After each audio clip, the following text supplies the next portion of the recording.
Hello friend, welcome to my channel best study classes. तो आज हम पढ़ने वाले हैं समावेशी शिक्षा।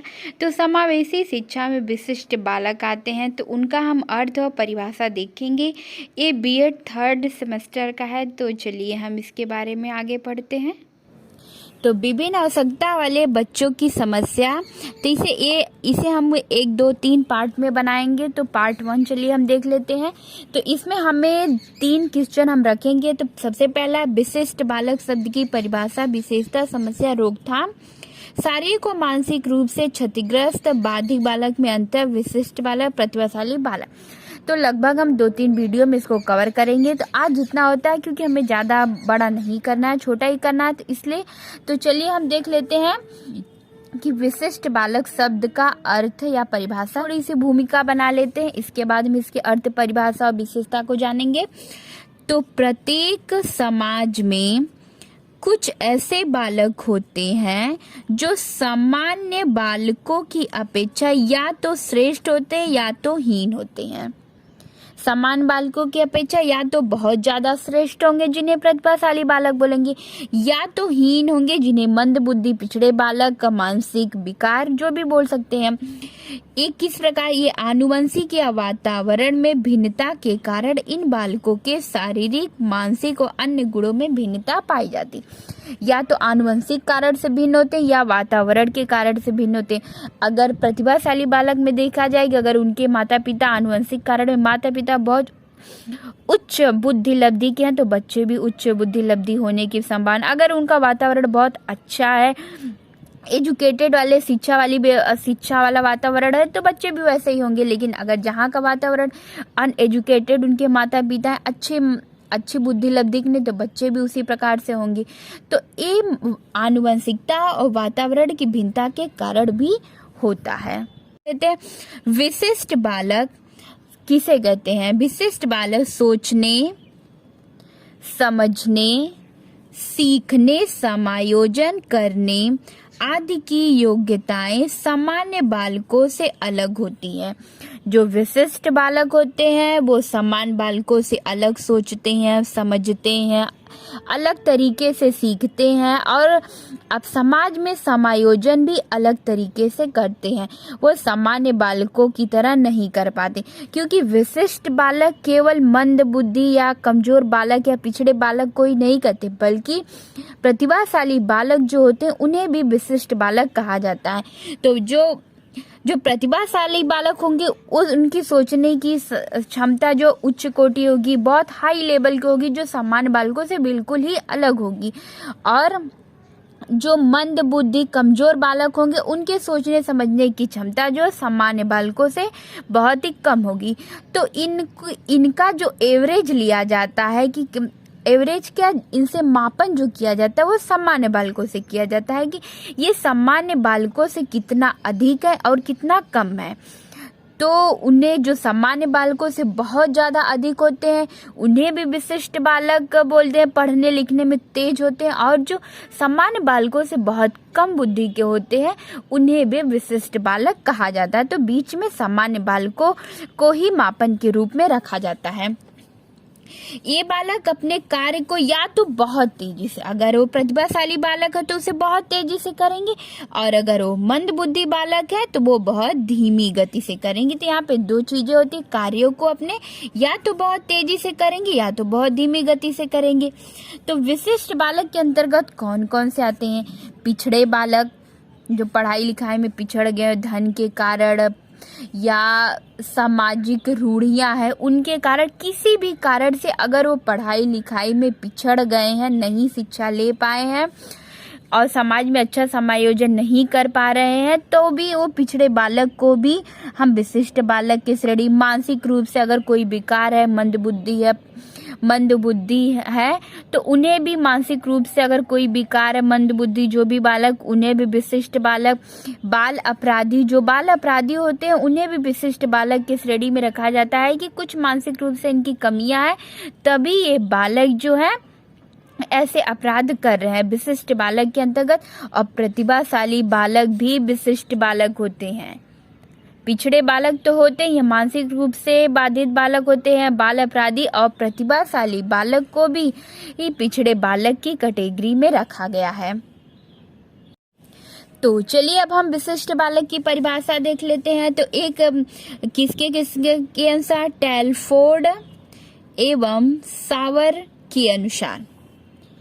तो इनके विशिष्ट बालकों से तात्पर्य इन्होंने बताया है कि जो सामान्य बालकों से, देखिए इसमें एवरेज किसको लिया गया है, बीच में, एवरेज नहीं बोलेंगे, बीच में किसको लिया गया है, सामान्य बालक।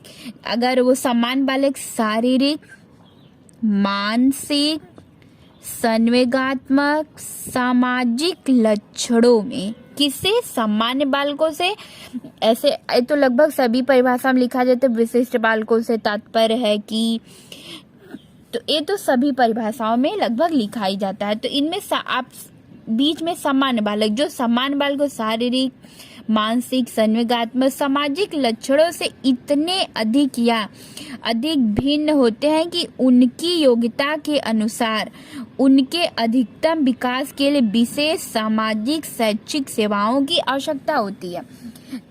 इन्हें जो सामान्य छात्रों को जो शैक्षिक सेवाएं और सामाजिक सेवाएं जो प्रदान है, इनको थोड़ा सा इससे अलग चाहिए, क्योंकि इसमें प्रतिभाशाली अगर बालक, विशिष्ट बालक के अंतर्गत में अगर प्रतिभाशाली बालक के लिया जाए तो सामान्य बालकों से कहीं ज़्यादा हाई लेवल की उन्हें शैक्षिक कार्यों की व्यवस्था चाहिए। अगर ऐसा नहीं किया जाता तो उन्हें सारी चीज़ें बहुत इजी लगती हैं और उसे बहुत आसानी से कर लेते हैं, लेकिन उनका मन भी इससे हट जाता है, क्योंकि जब अलग अलग चुनौतियाँ और डिफ़िकल्टी मिलती हैं तो वो कार्यों को बहुत ही अच्छी तरीके से कर सकते हैं। लेकिन अगर सामान्य कार्यों को उनके अनुसार, उनके योग्यता के अनुसार अगर उन्हें कार्य न दिया जाए तो वो करना नहीं चाहेंगे, उसे खींच जाएंगे, उसे बहुत ही आसान समझेंगे और उसे करना भी नहीं चाहेंगे, या बहुत जल्दी कर पाएंगे, जैसा उनका मानसिक विकास होना चाहिए उतना नहीं हो पाएगा। और वही समान बालकों से अगर वो बहुत कम बुद्धि, मंद बुद्धि के हैं तो वो उस कार्य को नहीं कर पाएंगे। तो ऐसे बालकों के लिए एक अलग शैक्षिक व्यवस्था और सामाजिक व्यवस्था की आवश्यकता होती है, जिससे कि उनका पूर्ण रूप से विकास संभव हो सके। तो ये है टेलफोर्ड एवं सावरकर के अनुसार। तो अब चलिए हम दूसरे मनोविज्ञानी हेग के अनुसार देख लेते हैं, जो किसी एक अथवा कई गुणों की दृष्टि से सामान्य बालकों से पर्याप्त मात्रा में भिन्न हो। वही बात कि जो किसी एक गुण या कई गुणों से, कई गुणों की दृष्टि से सामान्य बालकों से बहुत ज्यादा अलग हो, उनके कार्य बहुत अलग हो, तो उन्हें भी विशिष्ट बालक कहते हैं। तो चलिए अब हम देख लेते हैं विशिष्ट बालकों की विशेषता। लक्षण, गुण, स्वरूप सामान्य बालकों से अलग होता है। जो विशिष्ट बालक होते हैं उनके लक्षण, उनके गुण, स्वरूप उनका जो है सामान्य बालकों से अलग होता है। क्या होता है? सामान्य बालकों से अलग होता है। इनकी स्मरण शक्ति मतलब याद करने की शक्ति, याददाश्त जो होता है, इनका सामान्य बालकों या तो बहुत अधिक होगा, अगर प्रतिभाशाली बालक है तो बहुत अधिक होगा, और या तो बहुत कम होगा। शारीरिक, मानसिक, भावनात्मक विकास समान बालकों से बहुत अधिक होता है या बहुत कम होता है। अगर प्रतिभाशाली बालक है तो उनका बहुत अधिक होगा, लेकिन अगर मंद बुद्धि बालक है तो उनका कम होगा। तो शारीरिक, मानसिक, भावनात्मक विकास सामान्य बालकों से कहीं ज्यादा अधिक या कम हो सकता है। तो समान शिक्षा कार्यक्रम में पूर्ण रूप से लाभ उठा नहीं पाते। जो सामान्य बालकों के लिए, जैसे कि हमारी शैक्षिक व्यवस्था जो हमेशा सामान्य बालकों को आधार मान के ही बनाई जाती है, लेकिन इन व्यवस्था में तब कमियां आती है जब विशिष्ट बालकों के बारे में बात की जाती है। अगर सामान्य बालक है तो वो शिक्षा को अच्छी तरीके से ग्रहण कर लेते, लेकिन जो बालक जिनका IQ लेवल 140 के लगभग है, तो उनको ये सामान्य बालकों क्योंकि हमारी जो शिक्षा व्यवस्था है वो 90 से 100 के बीच में एवरेज को लेके ही बनाई जाती है। एवरेज का इन्हीं के माप के आधार पे बुद्धि लब्धि के बालकों के लिए बनाई जाती है। लेकिन जो 140 के बुद्धि लब्धि के प्रतिभाशाली बालक है उनके लिए व्यवस्था काफ़ी नहीं होती, जिससे कि उनका पूर्ण विकास नहीं हो पाता।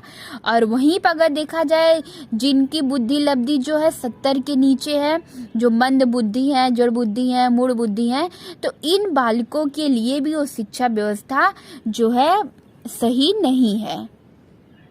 ऐसे बालकों के सामर्थ्य के विकास के लिए अलग से व्यवस्था करनी होती है। अगर उनके सामर्थ्य का विकास करना है, अगर विकास चाहते हैं तो उनके लिए एक अलग व्यवस्था करनी चाहिए, एक अलग व्यवस्था करनी होती है। और शैक्षिक उपलब्धि जैसे सभी धाराओं से सम्मिलित होते हैं या नहीं हो पाते। जो शैक्षिक उपलब्धि अगर जैसे कि कोई सामाजिक, मानसिक, शैक्षिक जो प्रतिभाशाली बालक है तो वो हर एक कार्यक्रम में बहुत तेज होंगे, वो सारे कार्यों को करेंगे। लेकिन अगर वो मंदबुद्धि बालक है तो वो उन कार्यों को नहीं करेंगे। तो शैक्षिक उपलब्धियों में जैसे सभी धाराओं, खेल कूद,